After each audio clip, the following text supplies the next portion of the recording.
Hello and welcome back to the couch. Today, again, I'm on location at yet another radio station, this time in Team Valley, with Real Radio breakfast presenters Gary and Lisa. You get about, don't you? I tell you what, how many couches have you sat on? Loads. Not many. Yeah, you were all over the place. It was Terry Wogan last week, Chris Miles the week before. Hey, don't be mentioning our competition. Yeah, Well, it's shocking. Huh? That's not as if he doesn't know them Well, anyway. but you don't have to mention their names. No, you coconut. Welcome anyway. Thank you very much for having us. It's alright. Okay. How are you guys feeling today? Good. We're really pleased with today, aren't we? Because we're going on holiday soon. That's right. It was our final show today for a week, and it's just a lovely feeling. It's like D-Mob happy. So we can't wait to get on our holidays. Lisa's going to Crimdon Dean. That's right. And Lovely caravan there. I've got a week in Saltburn sorted. I think it's not because we don't love being at work, but it's that we don't like getting up so early. So Yeah. it's nice to have a week with a bit of a rest and not set the alarm clock for 4 o'clock. Ooh. So, why did you go into radio? It's like for both of yous, really. You go first. It was a bit of an accident, to be honest with you. I went to university and I studied journalism, but it was multimedia journalism, so it included print, television and radio. And at the time, I didn't really know what I wanted to do. I didn't really know if I wanted to be a journalist, to be honest with you, but I thought the course sounded good. So I did that, and on my second year, the summer of second year, you had to choose a work placement for 6 weeks. And I ended up getting a work placement at Metro Radio in the newsroom there. And so did radio and kind of during the course really enjoyed the radio part of it more than I did the TV and the writing part. So I did that for 6 weeks and kind of decided from there on in that I wanted to be a broadcast journalist, specifically radio. Yeah. So I did that, and when I left university I was lucky enough to get my job in the newsroom at Metro Radio. And I worked there for about 3 years, and then I started to get more interested in presenting. And so I kind of would, after my shift in the newsroom, would go into the spare studio and I'd spend loads of time practicing and just do tape after tape as it was. It literally was on tape then. And take it to my boss and say, have a listen to this, what do you think? And eventually, after much pestering, he gave me an overnight shift on a weekend as a presenter. And it just kind of went from there. And 10 years ago, I joined this radio station, as it was Century then, of course, now Real. Yep. And I've been here ever since as a presenter on a lot of the shows around the daytime part, really, and the evening show as well at one point. She's done it all. Absolutely. For me, when Century first started back in 1995, I was working as a manager of a nursery, a plant nursery in Cramlington. And I got invited on this new Sunday show, which was a gardening show, to go on as a guest in the first week. So in September 1995. And I just stopped on. I never got. Every Sunday I used to go and do the gardening show. And I did it for free for months until I realised you actually got paid for having fun on the radio. And ended up getting a princely sum of £15 a show, which was great because it was my Saturday night out, paid for. Did that from 95 to 1999, and in 2000 I was offered a full-time job presenting afternoons at Century, and never looked back. Started working with Lisa on afternoons in 2004. Mm-hmm. I had a bit of a sabbatical from the company. I left and went to work for TFM doing the late night phoning. Left Lisa behind in my wake as I went on to stardom. Picking up the pieces of our broken dreams. And then 2 years ago, we got back together again on Real Radio Breakfast, and it was like we'd never been apart. So I think we have very similar, her more academic sort of route into radio, where mine was just stupid. But 15, 17 years I've been doing it now, and I love it a bit. But neither kind of specifically planned, was it, for either of us to I don't think anybody does, really. I think anybody who says I specifically planned to go on radio to be a presenter is lying. You just basically go into radio, and wherever, it's like being in a big shaker maker. It shakes you around wherever you end up, and fortunately we ended up doing the breakfast show. So, as you just said there, on the 15th of March 2010, you took over Beck and Kelly on the Real Breakfast Show. Mm-hmm. How does that feel to be on the breakfast show, considering that the breakfast shows are normally the most popular on radio stations? Brilliant. It's brilliant. I mean, it's an honour, it is. And I think sometimes you take for granted the fact that we are on breakfast just because we enjoy doing it so much. But it's a privilege to be actually given that responsibility, because it is a responsibility. Like you say, it's kind of the flagship show of a radio station, and you'd hope it would be the one that attracted the most listeners. In this case, though, the legends are sky high, aren't they, really? You know, the legends always get a lot of listeners on this radio station. But we enjoy doing breakfast so much, and it's a real privilege to be given the kind of, you know, honour and for people to trust you with it, because when we come in, there's nobody else in the office, and we could do whatever we wanted ultimately. I liken it to sort of flying. If you actually thought about the nuts and bolts of going up in an aeroplane, you wouldn't fly because it would frighten the hell out of you. If you just come in and have fun and, you know, talk about what you think would entertain or be topical, and just try to be yourselves, and just, you know, we do, because we're good friends off air as we are on air, and, you know, and you take that chemistry around with you.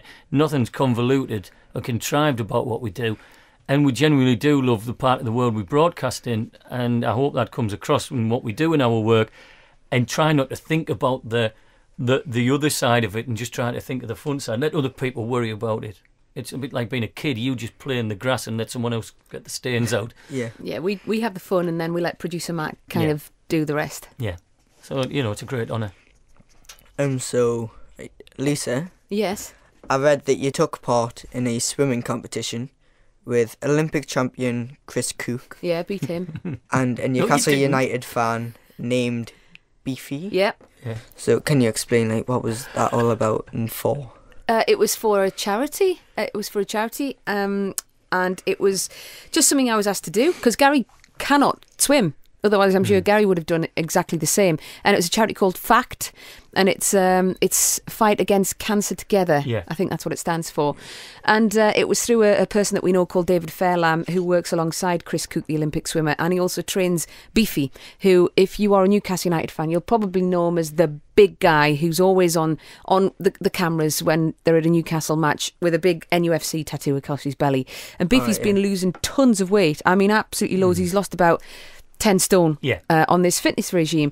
And so as a bit of publicity, they decided to put Beefy against Chris Cook in this swim-off to raise awareness and to raise money for FACT. And I think they just said, would either of us want to go along and do it? And I, as the person that can swim, I kind of got left with that honour. So it was fun. I'll be honest, I beat Beefy. I was nowhere near Chris Cook, and he gave me a length head start. Yeah, and I think Beefy wore a Borat.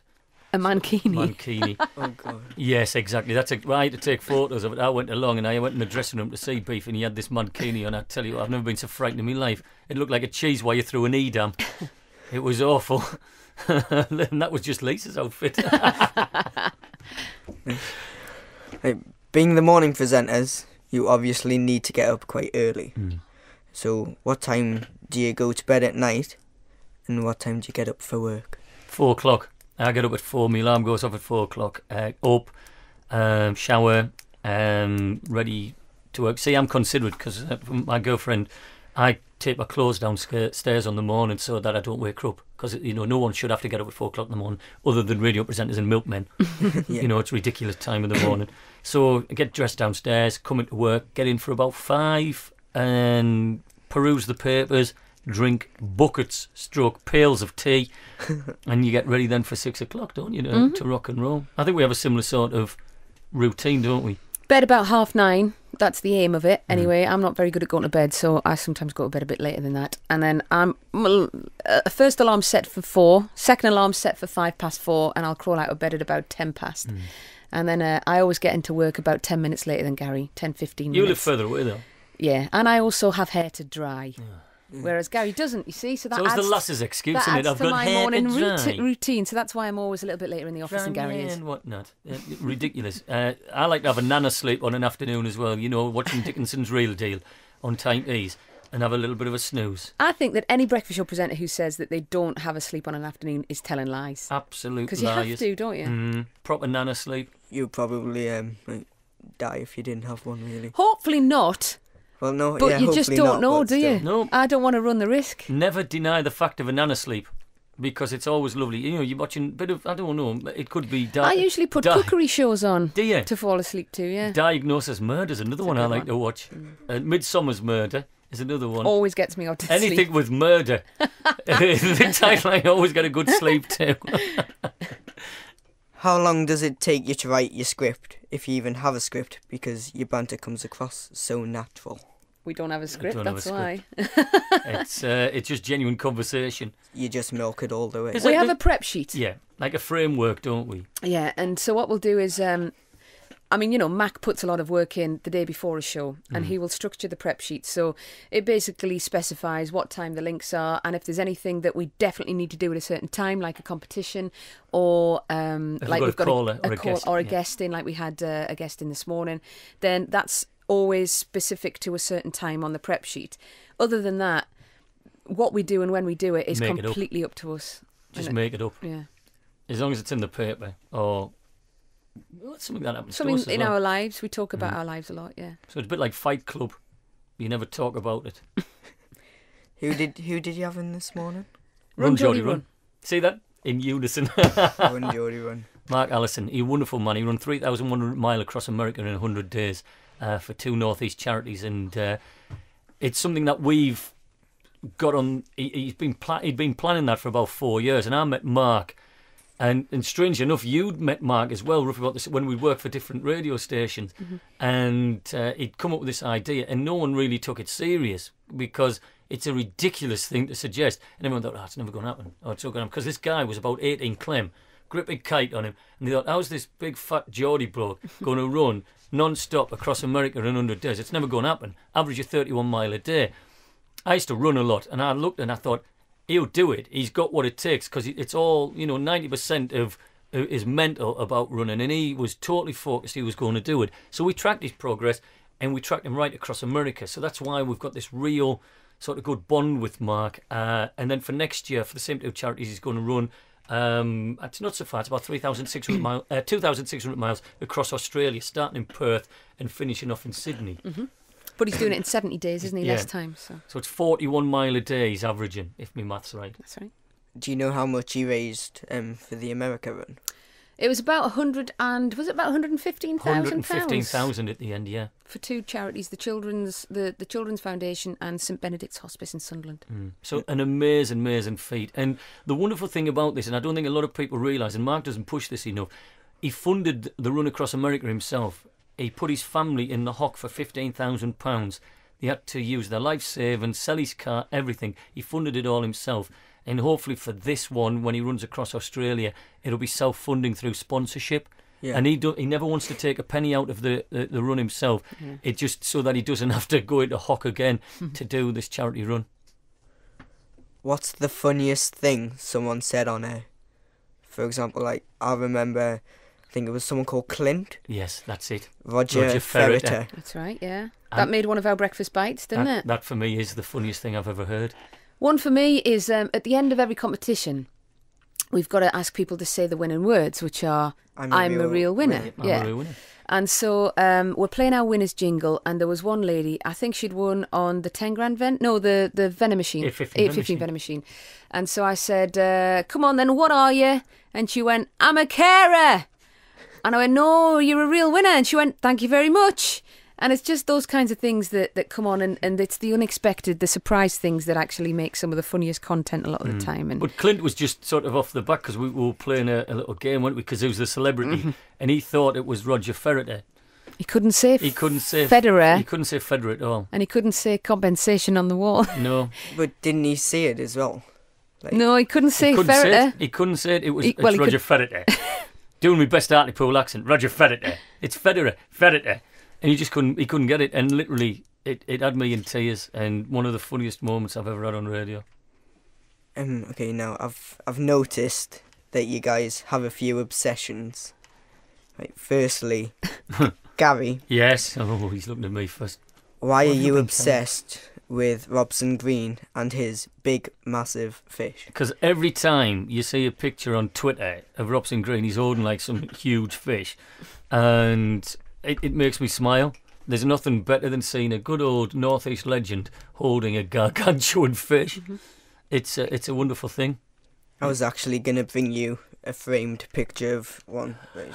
Well, we had Robson in through and he was telling us, and he's going to tweet me more pictures of huge fish, because he's just literally today left to go to Iceland to do another series of extreme fishing. And he quite likes the fact that we love him and his big fish. He had a good time on the show, I think. Now, Lisa, are you falling in love with the webcams in the new Tyne Tunnel? I've fallen out of love with them now. That's how fickle women are. Trust me. Because there's never anything to see anymore. There's, never a problem, which is a good thing if you travel through the Tyne Tunnel. But for me now, they've kind of lost their appeal slightly, because there's never anything. You never see any cyclists, you never see any pedestrians in the tunnels anymore, do you? Are you trying any other river crossings? Not as yet, but I am thinking about King giving George the V? Transporter a try. Oh, the Transporter Bridge. Yeah. Don't try to look at it when it's windy. It's never open. Well, it's never open. No, just somebody pumps in port rack and it's shut. But it was amazing. I tell you what was amazing about that is because when there was only one Tyne Tunnel, and we used to do the traffic and travel reports, it was absolutely horrendous. And you'd have queues of like an hour and a half or whatever. And so when they opened the second tunnel, it was just so weird how quickly, didn't it? There was not one queue. And, it genuinely changed people's lives. In the Tyne Tunnel, we went and we visited the tunnel, and they actually said to us, we've had letters in from people saying, thank you so much, because I can now have breakfast with my kids. I can now see my kids before they go to bed, because we're not waiting for an hour at the Tyne Tunnel anymore. You got a VIP visit as well, didn't you? We did. We saw backstage or behind the scenes. Behind the scenes at the tunnel. But I'll be honest, their webcams don't hold their appeal as much now as they did. But this is the fickle nature of Lisa Shaw. That's me. She loves it 1 minute, she loves it not. And I can actually see it through the window there. Yeah, it's the 815 vending machine in all its glory. He's lovely, isn't he?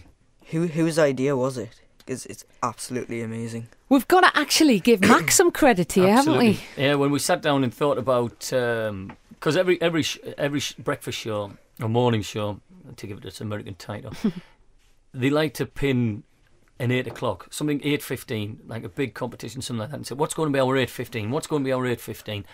And Max said, I'd like to do something with a vending machine. And we're like, say more. And he said, where you can win a prize. We didn't have a name. You come up with the name, didn't you? Mm-hmm. Literally, because Lisa's good at rhyming. So Lisa came up with the name. Mac came up with it. And then the rest of it, it's just like making a sandwich. You just layer on as you progress on. But the basic premise was Mac's idea of just using a vending machine at some point. Lisa then added the name, and it was just a big team effort. Our big boss, Big John Kirby, he had a massive input into it as well, and to the point where it is unique within broadcast radio. I don't think anyone else has ever used a vending machine before. We did it first. Radio 1 then started using a vending machine. Real Radio in Wales now do it, and Real Radio Yorkshire are thinking about doing it, aren't they? So it's started a trend. A trend of vending machines. Yeah, I love it. I love it. I know, friends at coffeeteam.co.uk. Thanks to them. Get them in. Okay, so now we've got some quick fire questions. Right. Who first? Do you want Lisa first? And well, I've cleverly sorted it out because of a couple of them that happen later on. Right. So I'll start with Gary. If that's okay. Totally fine, Matty. Not a problem. Good lad, Matty. Right, so just as fast as you can, we'll just go down the line. Okay. Facebook or Twitter? Twitter. Facebook. Right, so Lisa this time. iPhone or BlackBerry? iPhone. I've got a Nokia 32012. I don't know what they are. Okay. I don't have a smartphone.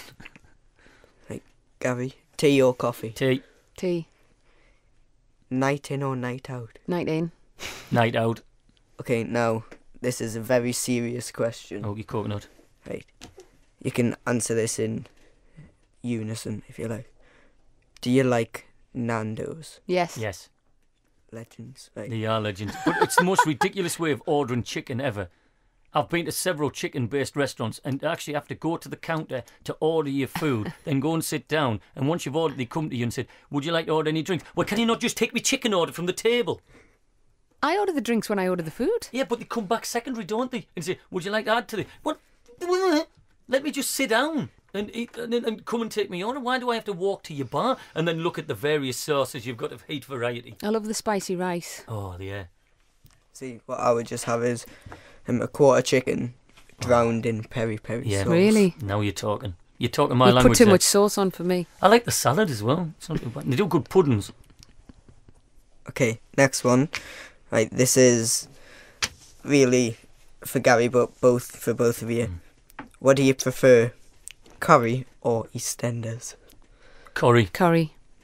I don't watch any of them by choice.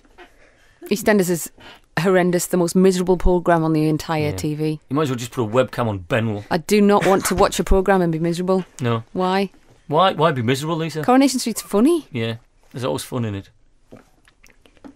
What is your guilty pleasure? Glee. Steely Dan. Are you sure? Yeah. Because I read on the website that you liked a certain biscuit. Oh, hang on. Oh, it's not Jaffa Cake. He hasn't brought Jaffa Cake. What's in here? What's he brought?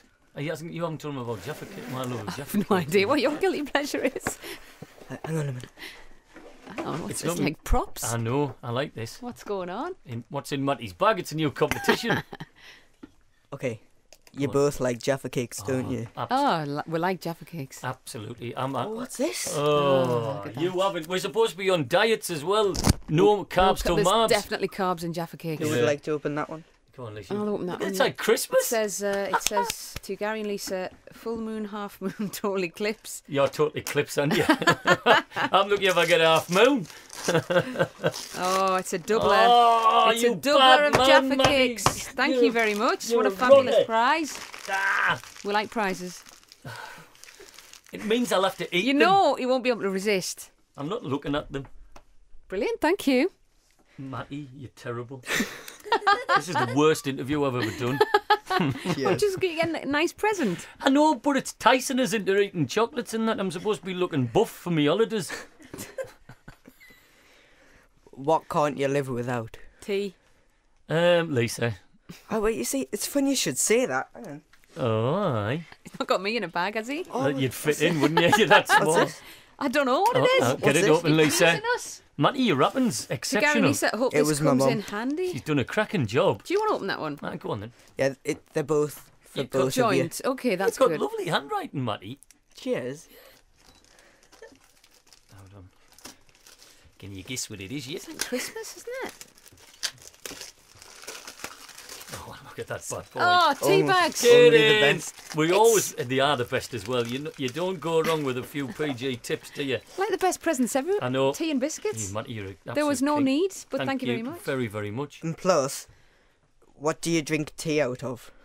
Mugs. Mugs. Oh, well, you see. Oh, what's Matthew got? Do you know It's what? like all of our dreams come true. We have What have we got there? 2 George Stevenson High School mugs. Brilliant. Brilliant. Right then, okay then, Matty. Thank you Can so we much. swap you 2 George Stevenson High School mugs for 2 Real Radio mugs? If you really want to. We'll do that. We can do that. And will maybe, do maybe that. toss in a Smooth Radio mug as well. Yes, we can do Is that. that all right? Well, that's Yeah. brilliant. Thank you very much. No one will nick these now, will they? No, they'll be ours. Aye, forever. Do you collect anything? For example, I collect mugs. You collect mugs. I don't now. I have a lot of mugs. I'll be honest with you. My mug cupboard is ridiculously full, but it's not like a deliberate thing. I used to collect key rings when I was little, younger. Ex-wives. I've got quite a collection. Records. I used to collect records quite a bit. Specific Stax and Volt records. I like sunglasses. Oh, aye. Pricey ones I have as a well. few pairs of sunglasses. Queen of Sunnies.